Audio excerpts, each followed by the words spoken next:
In this tutorial, we're going to go from this to this. So let's get into it. So let's do a little, let's say like a freestyle with some skin and split tone type things.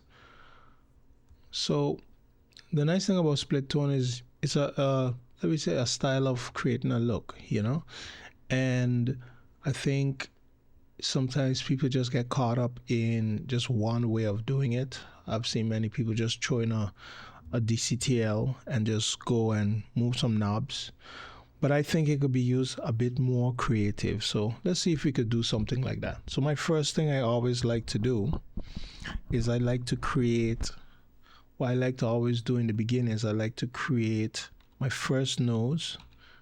Let me create those first. There are 4 nodes, and that is balance. Then comes exposure. Then come contrast. And then comes saturation. And then from there, we go into the phase of color grading. So this is just color correction, and then we go into the phase of color grading. So here, what I like to do when I know I'm gonna branch off is I like to create like an empty node, and I just use that as a means to be able to put things before, for instance, let me do this, before a parallel node, because then you could end up with a bunch of nodes that might need rewiring if you just wanted to add one node in between the SAT and the parallel nodes. So it's better to just have a node here, so I could just put a node before it quite easily. Okay, so what I like to do, let's go over here, not lots, let's go and grab 2 split tone DCTLs. Now this could be any 2 DCTLs, you know, split tone DCTLs. Why I like to do it like this is that it gives me a unique look, a look that you normally can't, not so much as you can't get in one split tone DCTL, but it creates a kind of a blending, just a different way of creating a split tone. Sure, you can add 2, 3, 4 of them, but I think like you add 2 together as one, do something, and then that mixes with the other, and I think that creates a nice vibe. Okay, so let's see what we're gonna do here. So let's just start with split tone strength. I like to kick up the strength, see what it does naturally, and then see to start to create a look. Just pull, push, get an idea where it's going. So in the beginning, I'll be like, oh, you did that, so let me react in a certain way. Okay, like say for instance, we have this. Let me push this down like that. We have something. So then I can go to the other one, push its strength up. What I can do is turn this one off and do something on its own. Push its strength up. This one actually needs you to make some changes on the node itself. Let's see that, or let's go the opposite direction. Let me see here. Oh, let me put on a curve. That's always interesting to look at, so you can see what it's doing. Shadow hue. Okay, let's see what those things look like together. Let's turn this one off. Turn this off for a second. So it's time to see how both of them blend together to create something unique. Now, I might look at this and say, you know what? I would like her hair to be more neutral, more contrasty. So now here's where it starts to get interesting. I'm gonna take the original from there and I'm gonna pipe it into here. Yeah, let's pipe it into there. So then we end up with this, and let's put an outside node. Now what we could do, we could go into the magic mask and we select her hair. Oh, let me undo that. Let's do better to get the best quality. Put on the overlay and select her hair. So now we have her hair selected. This is going to take a while, but we're going to talk while this is happening. So the reason why I do this is sometimes you have a, let's say, a split tone that you add to the image, but it like takes over everything. And two of the things that I think you want to pull out of the image is one, anyway, twist and turn it, the skin slash the hair. Oh, sorry, not the skin and hair. I mean, the skin slash the face. You want to pull that out and do things with that separately. So that makes your split tone look like you did effort instead of just pulling and pushing buttons and then everything get covered in it. So you bring the face out, and also things like the hair, like what I'm doing right now, which then offers you another level of tweaking that pushes your look a little different than just anyone just grabbing a split tone and throwing it on something. So it's kind of bringing things out of just being covered with just a split tone. So I hope this gives you some more creative ideas of what could be done. In another video, I also did examples where I was using the depth map to also with split tones, with power windows, and so that you start to create this different level of split toning. So this here says it has 2 minutes. What I'm going to do is I'm going to cut away and I'm going to come back when it's done. It's no use to wait until it's done by itself like that. Okay, so now that the split toning is done, let me let you see that. So we have the hair covered. I'm not going to do any refining because I just want to give you the basic idea of what I would do. So you turn that off. So now in this node here, we have full control of the hair, where we can do things like contrast. We can do everything basically what we know we can do inside of Resolve, and just only on the hair. So that gives us a new level of power, a new option to create a look. You see, so we are then messing with it. It isn't an exact mask, but that's the thing with color grading too. It's very forgiving, you know. So now, whereas we have here that we are adding a look on top of things, we have this here where we can pull the hair up and out of it and do something a little different with it. Let's say, for instance, we go into here, we grab the hair, and let's say we want it to be more reddish in color. So now we have her hair in that direction. See? So the whole thing, so it kind of separates her hair from the background in that way. So we have this option now that we created. We can take the look to a next level. You see? So let's do on and off. Let's do on and off. As you can see, she blends in with the background, and this just that hair gets that separation, but still the skin is still adding the look from the rest of the image. So I think that also adds a next level of tweaking. So then thereafter, we can say here we can do anything we would want to do further, such as, let me see here. What else can we do? We can look at the eyes and say if we wanted to, let's take a peek here. No, not here, here. So now you see what a mask is. This is the first initial one, and this is the outside. So if we want, we can affect her face. That mask can also be piped up into something else and somewhere else. So we could say we only want that look to affect her face. So you get these kind of crazy things. You see?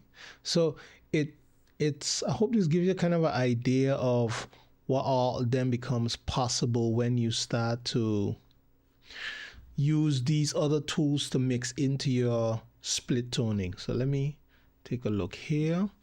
So with the face, we can say we want to, let's go over here, let's touch the skin a bit, add a little more color, a little more density. And if I want to pull out some of that green out of her face, I'll pull that direction like that. So now we have this look going on. So we can say, now what's happening here is it is also affecting the background. What we can simply do is, and this is the crazy part, even though it's a mask itself, we can say the effect that we are doing, we only want it to happen on the face. Now I could draw a mask, or I could use another magic mask to select the face, but I just want you to get an idea of what's possible. So when we, let's turn this off so we can see it at least. When we do this, oh, I'll turn this back on. Yep. So when we put that, as you can see in the background, we turn on the mask, we turn it off. So now we're only affecting her face. So what we're saying is we're gonna come back and move. See, we could do whatever we want with the face. Move this to give her back a bit of that look. We could turn this down a little so we get to that place. So now if I want, I can go and I can track that. I could open this up wider so it has a broad fall off. We could do a back and forward track. And mind you, as I said, we could have gone and we could have done another magic mask, which then would have been more precise. But this is just the tutorial to give you some creative ideas of what you could do.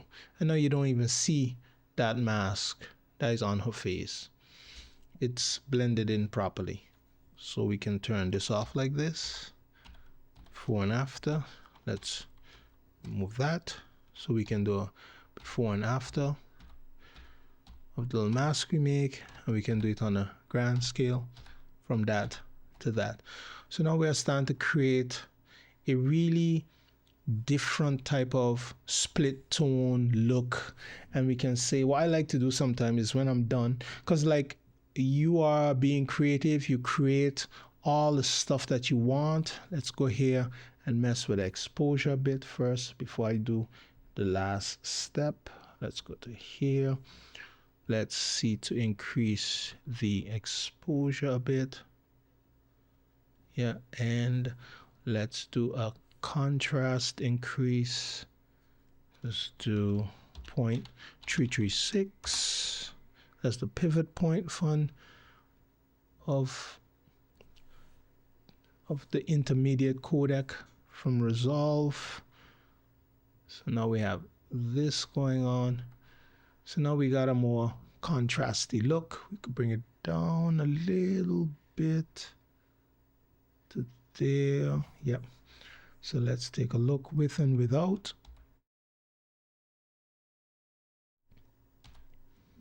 Yep. So we go in that direction. Now it's always a nice thing to do just to see what all then is possible. I would add the film look creator on the end, and voila, it goes off into a completely different direction. Not completely different, I would say, but it just takes on a different look on itself. So after you've done your creative thing, because even if I turn these off, let's turn this back on. You see, so the film creator would have come with that, but we added more contrast to the hair for the separation. Then we added that split tone, and then we added another split tone, which then the creator came and did its own thing. Now with the creator, we can go and say, hey, maybe it's a bit heavy. We can, let's see here, we bring that down to about there. Let's see. Let's see. And we want to bring down some of that contrast a little bit. Yeah. So now we have subtlety.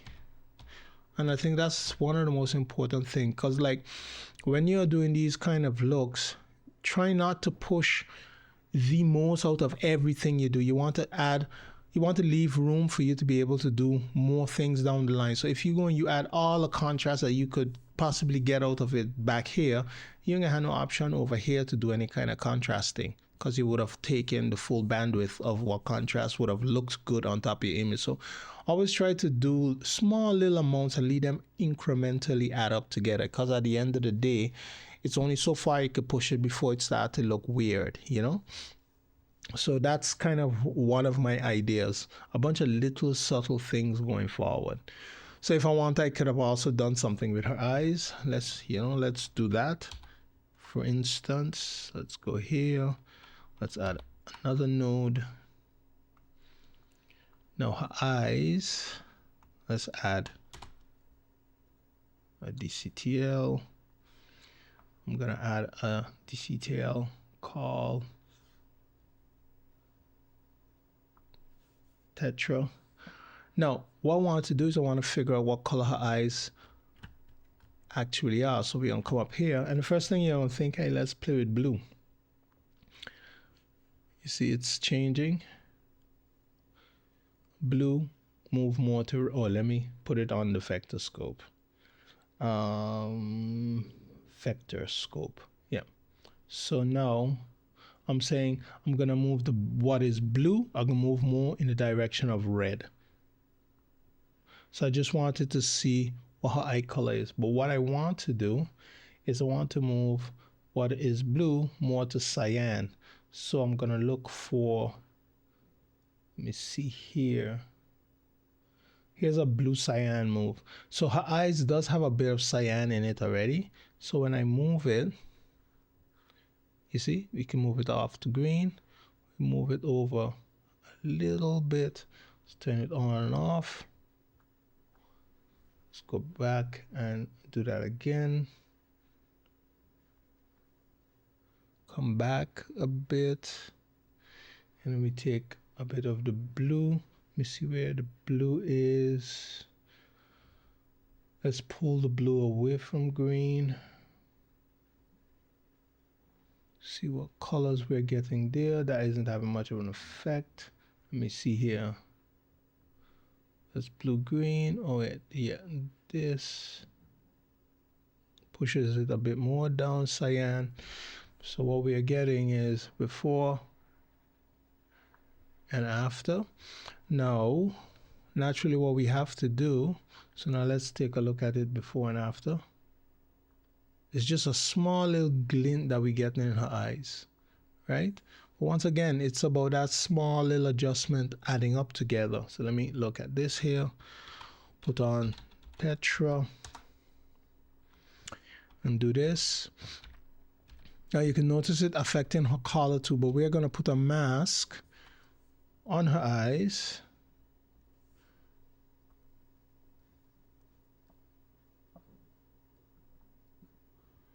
That says only affect the eyes in this situation. What we do again, we go and we track. Now this is gonna fail partially because she goes up.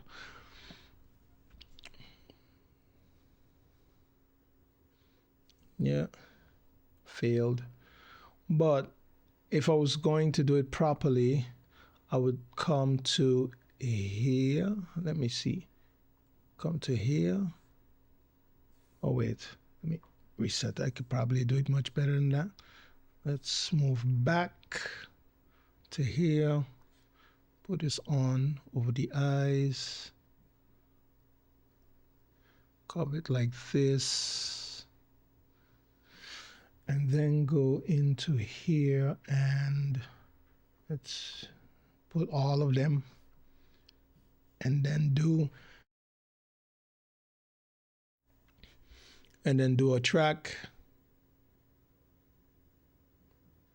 Okay, so that went better. And so let's go back into here. Let's turn off that. So now we have, it's only affecting the eyes. So we on and off. You can see the color is getting excluded. Her eyes are still staying in place. And we turn this on and off. You can see the effect. Oh, let me turn this back on and turn it off here. So yeah, so now we're getting the effect in her eyes. Oh, it's saving. Yeah, so now we're getting the effect in her eyes. Just a slight glint you're getting inside of her eyes. Let's zoom in. Let me show you that. Yeah, just a small glint you're getting in her eyes. Adds a little spark to it. So to recap, we went from this to this. We went from a total neutral looking image, not neutral, but it had a kind of a look to it already. And then we went to this. So that's a pretty large move when we say if we're creating a look. So I hope that helps you to get your mind more open to not just applying a split tone and accepting it for what it is, but also the idea of blending it with other things, such as other tools inside of Resolve, putting them in parallel nodes, and look creator at the end, or even another split tone could have been put here, but you know, it kind of at a given point, you're like, you know, we have two here, let's see what we could do with those two. And you saw me worked on the eyes a bit, so that you keep separating things. I worked on the hair so that the hair can also have its own thing going on. And not only was I using an outside node, in this node I also created a power window which was on the outside, and I can turn and I can do things such as change the opacity inside of and outside of. Let me see here, what's this, one sec. Yeah, the exposure of the hair, and also do things with, let's take a peek here. Yeah, but also where the effect of this hair tracking thing can also happen. So you can limit your effects also in that way. So I hope this makes it clear that approaching it from just a vanilla point of view, you're missing out on a lot of power. And I hope this helps to give you a broader perspective on using split tones. On to the next video.